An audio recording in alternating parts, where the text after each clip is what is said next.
आज मैं आप लोगों के लिए लेके आया हूँ नाग और नागिन की वो दास्तान, जब नाग और नागिन इस धरती पर आके अपनी नागमणि की रोशनी में डांस करते थे और एंजॉय करते थे। यह कहानी शुरू होती है, एक बार नाग नागिन इस देश में आते हैं और रात के अंधेरे में नागमणि को एक पत्थर के ऊपर रख के नाचते हैं।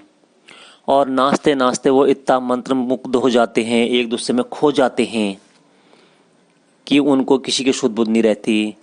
अचानक से एक बच्चा आ जाता है और वह उस चमकीली नागमणि को एक खिलौना समझकर अपने हाथ में पकड़ लेता है। और फिर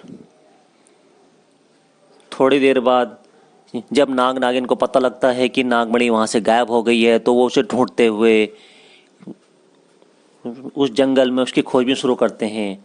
जैसे वो खोजबीन शुरू करते हैं तो वो आगे देखते हैं कि एक छोटे बच्चे के हाथ में नागमणि है और नागिन को बहुत गुस्सा आता है और वह उस बच्चे को डसने के लिए पहुंच जाती हैं। और जैसे ही वो बच्चे के पास पहुंचते हैं तो नाग नागिन उस बच्चे को देख के उसके अंदर इन दया के भाव उमड़ जाते हैं और वह एक गांव वाली बुढ़िया का रूप धारण करती है और उस बच्चे से कहती है, बेटा मैं तुझे चॉकलेट दे दूंगी और ये चीज़ मुझे दे दे। तो बच्चा घबराहट में उसको अपने मुंह में रख लेता है और जिससे नाग नागिन को बहुत गुस्सा आता है, लेकिन वो अपने गुस्से को पी लेती है। और वह फिर उसके दिमाग में एक आइडिया आता है और वह बच्चे के पेट में गुदगुदी करती है और जिसकी वजह से बच्चा हंसता है और वह नागमणि में ज़मीन में गिर जाती है।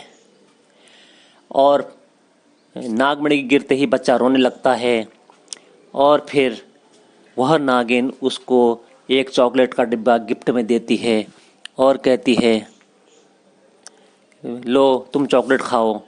और वह फिर उसी बुढ़िया के रूप में अपना भेष धारण करते हुए उस बच्चे को उसके घर तक छोड़ के आती है और फिर वापस अपने नाग के साथ अपने नागलोक चली जाती है।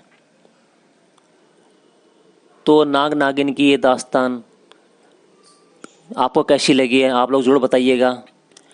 और मैं